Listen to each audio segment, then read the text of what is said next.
Hello, everybody. Good evening from Israel. I wanted to give you a daily update. First of all, to clear things up about the Facebook thing. We started this group to try to give you information from reliable sources. Um, I'm an Islamic terrorism expert. I've done it all my life here in Israel, especially during my military service. And I've also studied that outside of that service. And at the same time, for years, for decades, I've been talking about these things. And some of you know me personally and heard me speak publicly about these issues because I normally don't get involved in politics. I despise politics, to be honest with you. But when it comes to geopolitics, when the reality that the politics of the world is directly affecting your life, your safety, your family's safety, and what's around you, then I step in and give my 2 cents. But a lot of people know that I've been talking about this for a long, long time. So what's going on right now is Facebook just being Facebook, censoring pretty much everything from the beginning, and I never uploaded anything graphic. I mean, if it was graphic, it was pixelated enough for you not to notice that it's graphic. But yet, even calling Hamas Nazis, that's like a hate speech and incitement to violence. Like everything is just so completely messed up with the way they see the sides fighting in this war. And trust me, don't get me wrong. I also hate war. I want everybody to live in peace. I want Muslims, Christian, Jews. I want all souls to just live under God in peace and work together to improve the world. I'm really like that. But I know that in reality, it's not like that. What's going on in Israel right now is just a symptom of something way bigger that it's just forming right now. But so Facebook is censoring me while Palestinian supporters or Hamas supporters, which is the same thing, they they totally ignore the massacre. Now a lot of people just don't even believe it happened. Like you can show on videos, you can have foreign reporters being on the scene, seeing corpse. I mean, you have families, you have injured people, you have survivors, you have soldiers and police officers that are fighting the terrorists. You have the terrorists themselves. You have GoPro cameras that were installed on the terrorists while they were attacking. I mean, everything was filmed. This is the 21st century, so I mean, now like everything is documented, and of course you have security cameras. And yet, I meet a person today on a train. So we ran some errands, me and my wife, and I meet a person who's like, "Yeah, I don't know what's true, what's not about this massacre." I'm like, "What are you talking about? If there's one thing, if there's one thing that it's true about this whole story is that day of October 7th.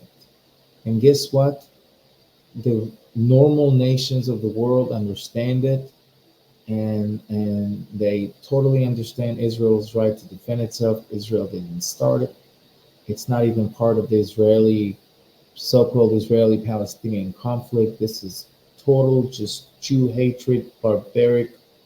Like, back in those days of in Mongolia, and Genghis Khan, his warriors, like they were savages. They just always wanted to make sure that people knew that they were responsible, they were here. So when they conquered places, they used to brutalize the corpse and rape the women and kidnap and do all these things that Hamas invented. You know, it's true. This is the only thing that's true. Now, what's coming up? This is the most uncertain thing ever. I mean, people here in Israel don't realize that we think, okay, we're in a war right now and we're about to go and have a ground invasion. Not understanding it's just a small puzzle piece. That's actually the smallest puzzle piece out of the whole picture, because Hezbollah from the north and Iran and Iranian-backed militias from all around the area that's been waiting for that very day, for this very day. And for years, for 15 years, and one of Israel's mistake is allowing that monster to grow to such size that it's going to be rough. It's going to be very challenging. And take note, unlike the Arabs, that if they lose a war, then everybody just take their sides back and either talk peace or prepare for the next war. But unlike the Arab world, if Israel loses a war, that's not a Holocaust. What you saw on October 7th will be just in the masses. It reminds me that I had a nightmare last night. I mean, this is one of the worst nightmares I've had in my life, and I've been alive for 42 years. And in that nightmare, I was there. I was with them. It actually came here to my neighborhood. The same type massacre.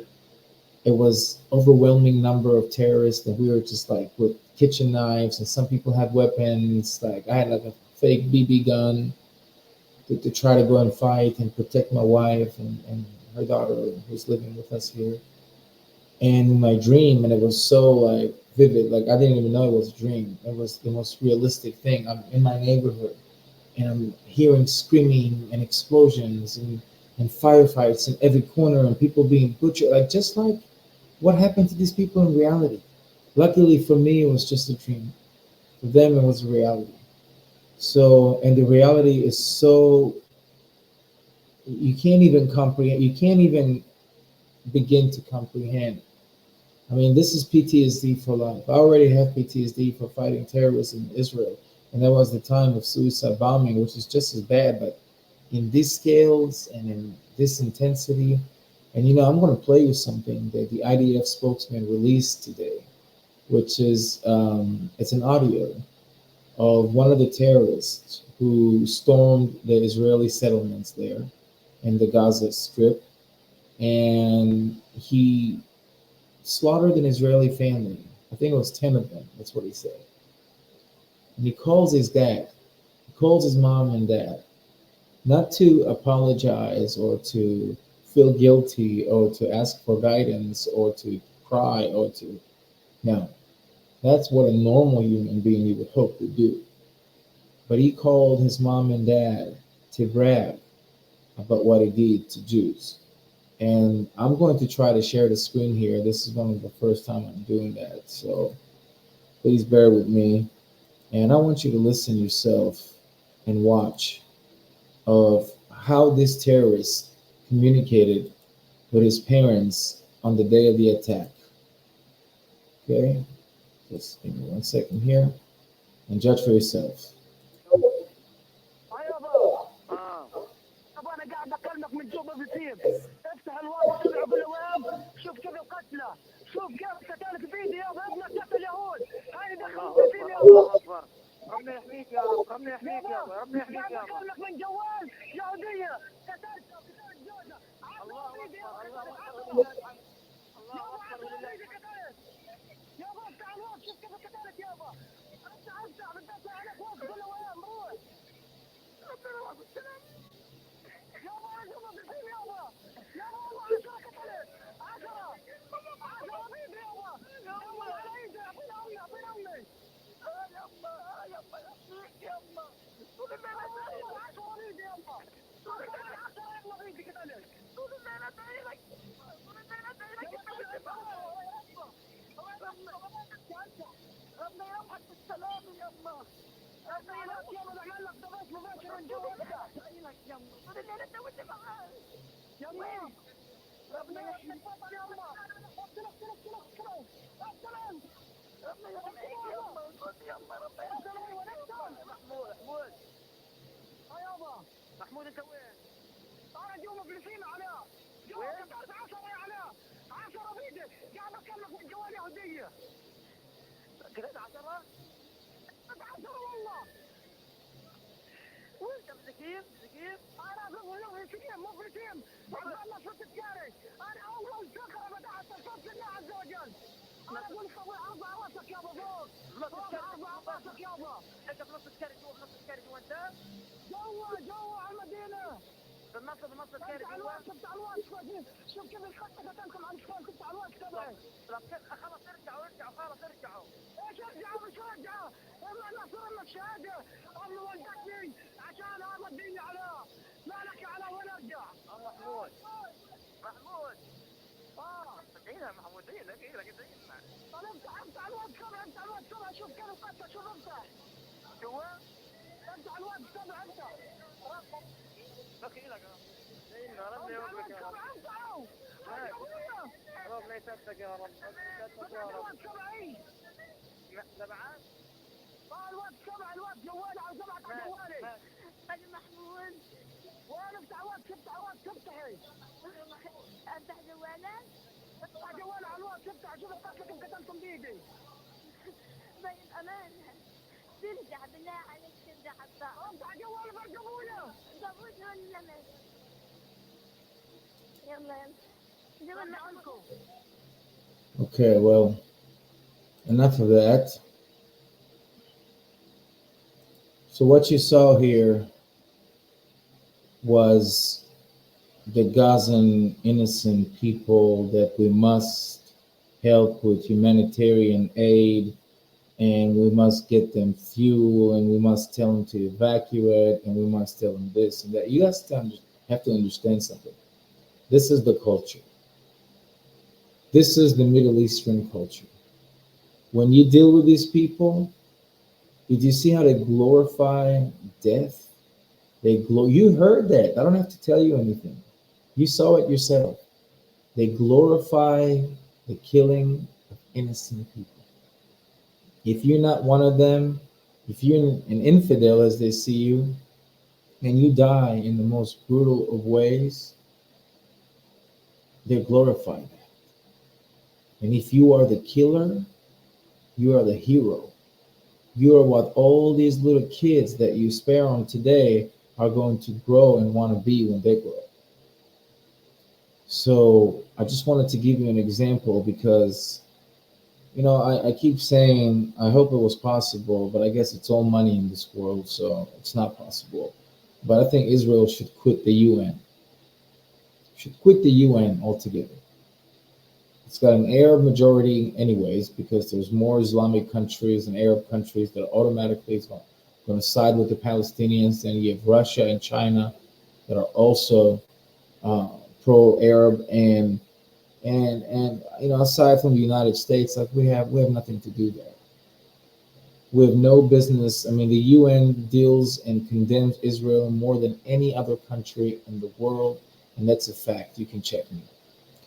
And what they do with, and ironically, and they appoint Iran and North Korea to be head of like Human Rights Watch committee in the UN. That's a joke. They make the Iranians to be the head of a human rights committee in the UN, but then Israel is criminal. So they had the chancellor, the UN council, I don't know, the UN president, whatever you call him, head of the UN. I think his name is Antonio Portier, something like that. He's from Portugal. Not that it matters, but he condemned Israel today, and he actually justified Hamas's attack. He said that it didn't just come out of nowhere. There wasn't no vacuum. Israel being doing this and this to the Palestinians, and that's why Hamas went and killed all these innocent people and decapitated babies. So that was terrible to hear from somebody who's supposed to worry about bringing peace to the world and not picking sides and siding with Nazi terrorists. So this is crazy. And of course, what's going on in the colleges in the US, all these pro-Hamas protests is sickening. So these people, you have to walk the streets and know that these people in the thousands are walking amongst you. They're walking amongst you in the US, and they literally just worship people. Well, you heard in that video clip. This guy was proud. I killed 10 people. I killed a woman. I killed her husband. I killed her kids. Look at their bodies. Open WhatsApp. Check out. I'm a hero. My mother gave birth to a hero because I killed innocent people who weren't even armed. What kind of man are you? What kind of man are you to slaughter innocent people, babies, elderly? You heroes? Soon enough, the IDF will show you that you're not. Soon enough. And I know it will get into a regional war, and the Americans might get involved because Israel is the only thing left in the Middle East stopping that from coming to America. Well, it's already coming to America to the southern border. But before I finish this small update here, because we've had many, many sirens in the center here, more bombing in Gaza, more of the same. Hezbollah is provoking even more, but Israel is retaliating, which is surprisingly good. And so far, Hezbollah was with 30 or 40 or even 50 dead. It's mostly anti-tank missiles who are aiming towards the Israeli army post on the northern border and the actual the the borderline houses there on the north. And but there's been evacuation, so we know that something big is coming. The U.S. is bringing massive amounts of forces. We get phone call from the State Department emergency evacuation something, and they called and they say that we need to evacuate because it's getting bad. It is getting bad, and we're prepared here. But before I'm done, I want to share with you just one more video about the same so-called Palestinians that everybody feels so bad because the IDF is telling them to evacuate. The IDF is the only military in the world that sends flyers like pamphlets, like, "Hey, we're about to bomb you in 48 hours. Leave your house." And then again, "We're about to bomb you in 48 hours." And then phone calls and text messages and everything. Just leave because we don't want to kill civilians. If we were like Putin, for example, and if we were even like the Americans after 9/11, or during the Iraq invasion, or the battle for Mosul. When we fought, when the U.S.-led coalition fought ISIS in Iraq, in the city of Mosul, it was the same as Gaza. These terrorists had like a tunnel network underneath the city of Mosul. There were like over 1 million people. There were like human shields, but they were actually human shields. Okay, they didn't support ISIS as much. They were victims. They were being killed. But with Hamas does not hold the Gazans as human shields. Hamas is Gaza and Gaza is Hamas. You just heard the families of Hamas. And then let me play something else, the last thing before I let you go, from the Palestinians that the world is so worried about. And again, it's just proven fact. And I'm going to show you a celebration. And let me just do it here. I'm going to show you a celebration that happened. I'm not sure if you can hear me while I'm talking. But this is a celebration, Palestinians celebrating in their towns and cities. You can see the joy. You can see the joy.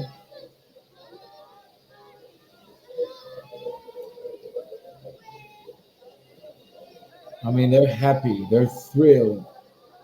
Now, of course, they're handing out free goods, candy. That's in the Arab world, in the Arab streets. That's the sign of celebration. Is to hand out candy.